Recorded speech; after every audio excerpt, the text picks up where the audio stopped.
Hai teman-teman, kami dari kelompok 4 membuat sebuah video animasi pembelajaran mengenai pasar modal. Diharapkan dengan adanya video pembelajaran ini, teman-teman lebih memahami tentang pasar modal. Adapun nama-nama anggota kelompok 4 yaitu Thomas Talubis, Gladys Panjaitan, Agi Ginting, Hewi Lamarpaung, dan Pardamian Silalahir. Apa sih itu pasar modal?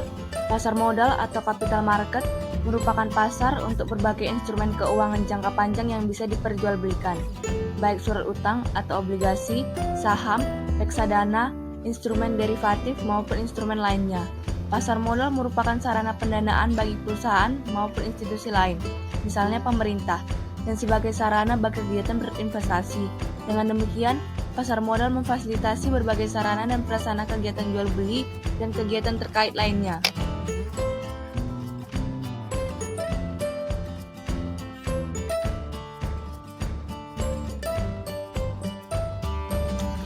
Sejarah pasar modal.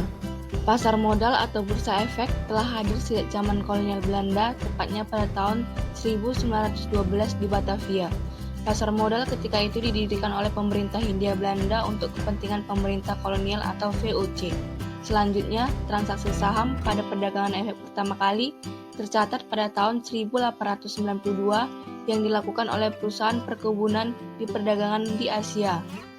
VOC membuka bursa efek juga untuk mencari modal dalam pembangunan perkebunan massal di Indonesia.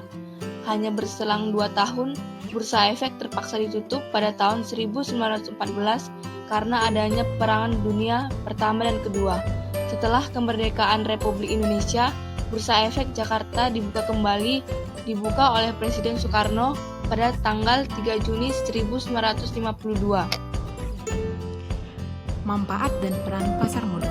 Pasar modal berperan penting dalam perekonomian suatu negara, baik untuk perkembangan ekonomi negara maupun perkembangan ekonomi masyarakat dan pelaku-pelaku ekonomi lainnya.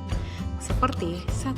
Pasar modal sebagai sarana pengalokasian dana secara efisien, di mana investor dapat melakukan investasi pada beberapa perusahaan melalui pembelian efek-efek yang baru ditawarkan ataupun yang diperdagangkan di pasar modal. Yang kedua, pasar modal sebagai alternatif investasi, di mana melalui pasar modal dapat mempermudah investasi dengan memberikan keuntungan dengan sejumlah risiko tertentu. Yang ketiga, memungkinkan para investor untuk memiliki perusahaan yang sehat dan berprospek baik. Yang keempat, pelaksanaan manajemen perusahaan secara profesional dan transparan sehingga tercipta suatu kondisi tata kelola perusahaan yang baik serta keuntungan yang lebih baik bagi para investor. Yang kelima adalah peningkatan aktivitas ekonomi nasional, di mana dengan adanya pasar modal, maka akan mendorong perekonomian nasional yang lebih maju dan mampu menciptakan kesempatan kerja yang luas serta meningkatkan pajak bagi pemerintah.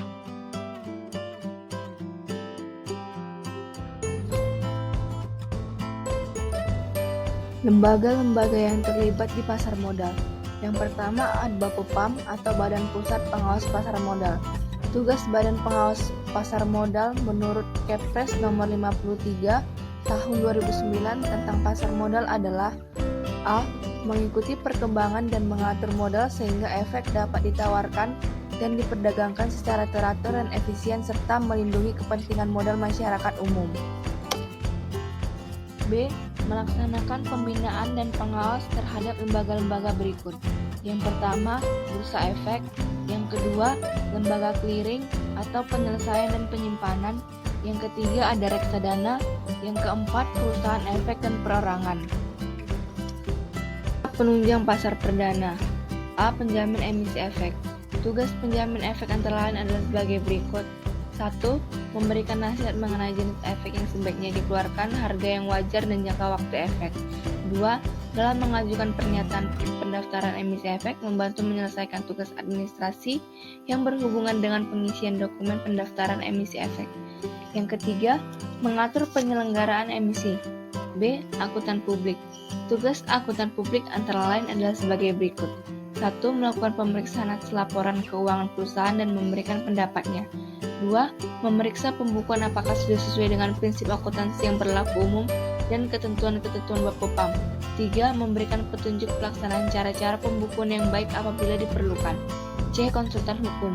Tugas konsultan hukum adalah meneliti aspek-aspek hukum emiten dan memberikan pendapat dari sisi hukum tentang keadaan dan kebebasan usaha emiten yang meliputi anggaran dasar, izin usaha, dan kepemilikan atas kekayaan emiten. D. Notaris. Notaris bertugas membuat berita acara RUPS, membuat konsep perubahan anggaran dasar, dan menyiapkan naskah perjanjian dalam angka emisi efek. E. Agen penjual. Agen penjual ini umumnya terdiri dari perusahaan pialang, perantara atau pedagang yang tugasnya melayani investor yang akan memesan efek, melaksanakan pengambilan uang pesan, dan menyerahkan sertifikat efek kepada pemesan.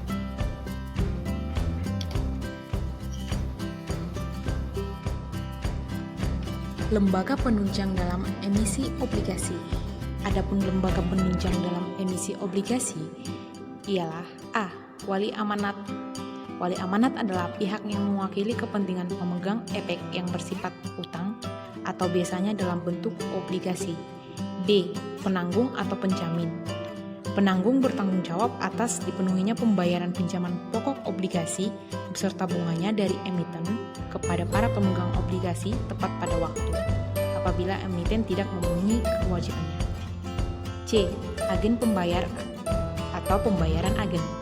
Agen pembayar bertugas untuk membayar bunga obligasi yang biasanya dilakukan setiap 2 kali setahun dan pelunasan pada saat obligasi telah jatuh tempo.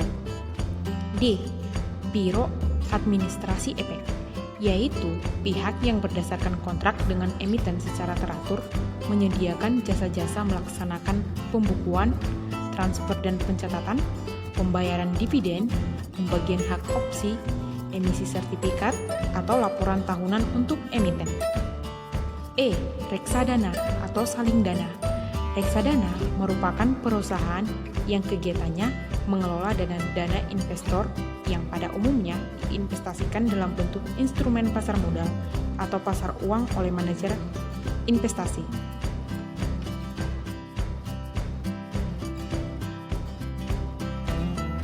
Peluang pasar modal di Indonesia. Salah satu peluang yang perlu dimanfaatkan oleh para pemangku kebijakan pasar modal adalah meningkatnya golongan kelas menengah di Indonesia.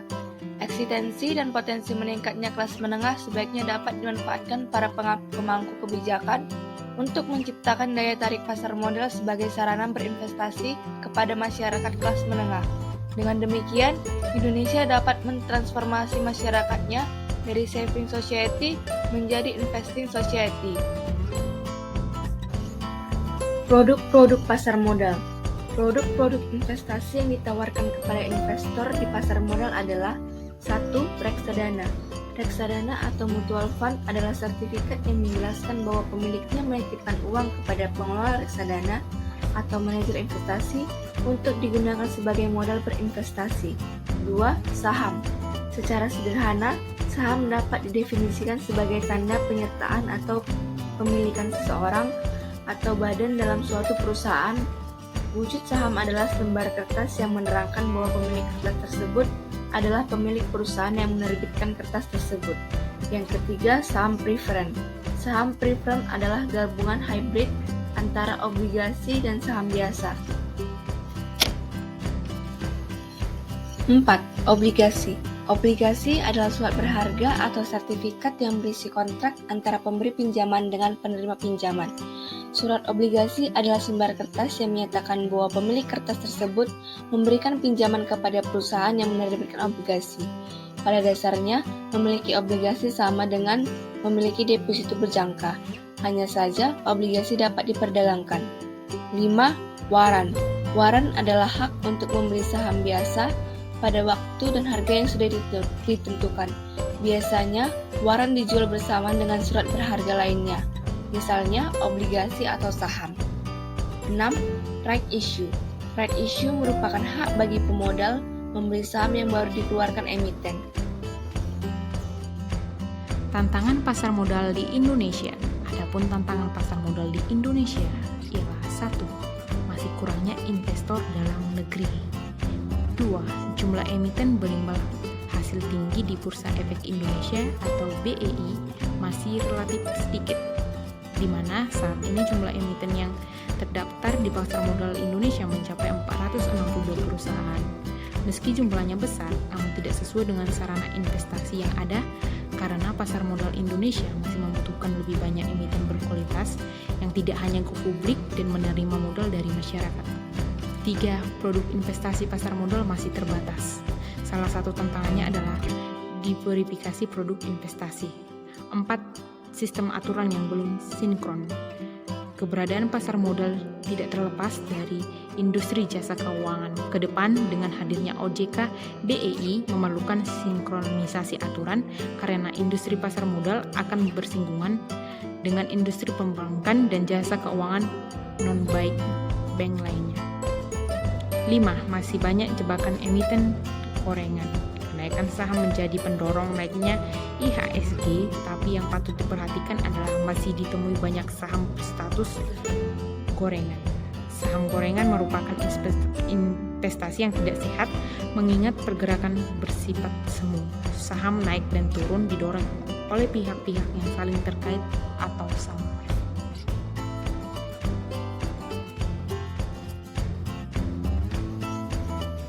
Sekian video animasi pembelajaran mengenai pasar modal oleh kelompok kami. Diharapkan melalui video ini teman-teman dapat lebih memahami mengenai pasar modal. Lebih kurangnya, kami ucapkan terima kasih.